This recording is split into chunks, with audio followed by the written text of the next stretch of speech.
A study from the Maryland School of Medicine reports that humor can be an essential part of a healthy lifestyle by suggesting that laughter may, in fact, go as far as helping to prevent heart disease. The study done under the guidance of Dr. Michael Miller found that mental stress is associated with impairment of the endothelium, the protective barrier lining our blood vessels. Conversely, as a reliever of stress, humor can help prevent the impairment of the endothelium.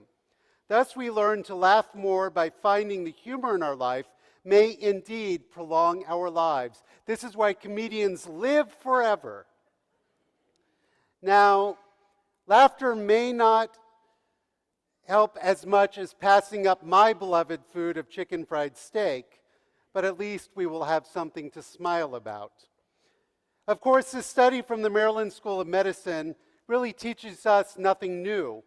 As a people who have endured more than our fair share of tragedies for the past 2,000 years, we Jews have come up with what sometimes is our only defense mechanism, that being a sense of humor.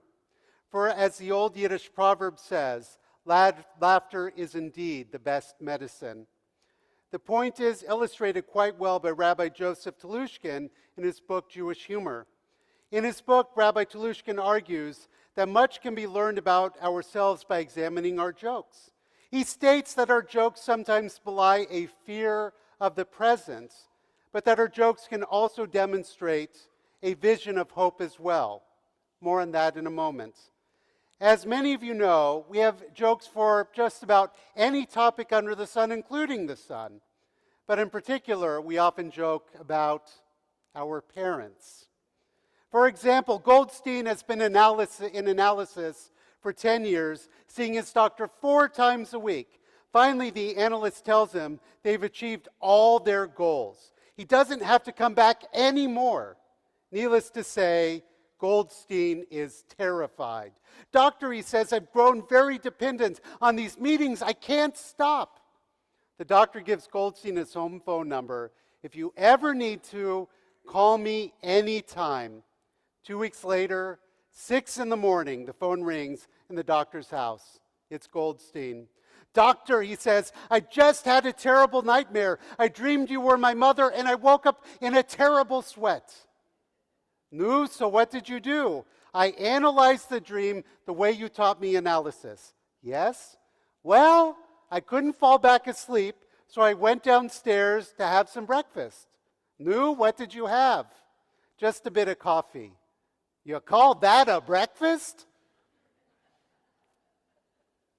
And we also have jokes about our children. Mr. and Mrs. Goldberg are pleased to announce the birth of their daughter, Dr. Joan Goldberg. Our Torah portion for this week is Parashat Devarim. Devarim marks the beginning of the final book of Torah, the book of Deuteronomy. According to tradition, Deuteronomy is made up of Moses' final sermons to the Israelites right before they are to enter and conquer the land of Canaan. But before they can do this, Moses reminds the Israelites of all that they have been through to get to this point.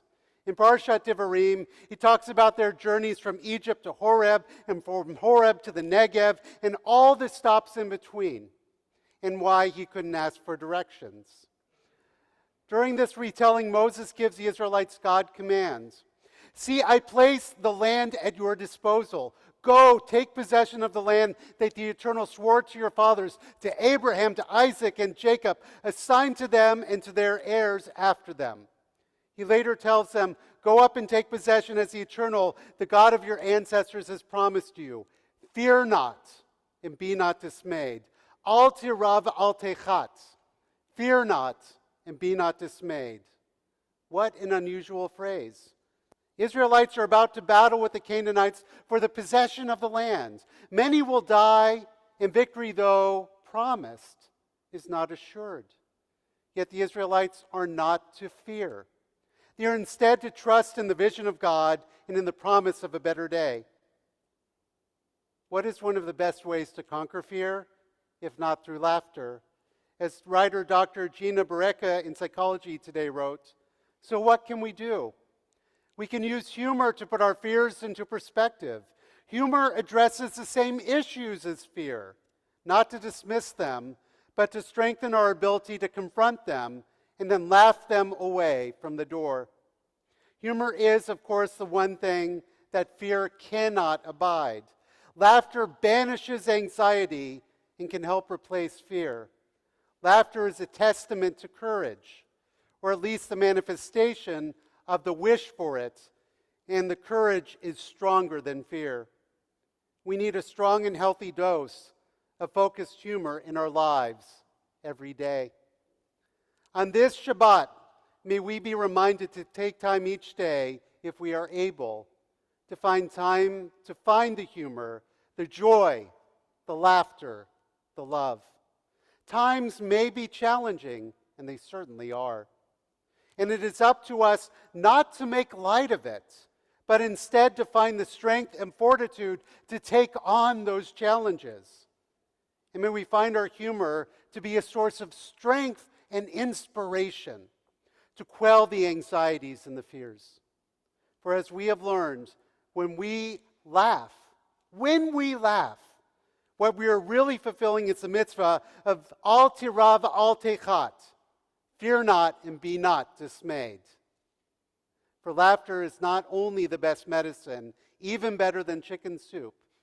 Laughter is the strength by which we will be able to find the strength to conquer another day, to help the world become as it ought to be, to help ourselves become as we know we should be, and to help repair the world, and to help bring about God's holiness, because laughter is the way that we can find God in each other and in the world as well. Shabbat Shalom. Shabbat Shalom.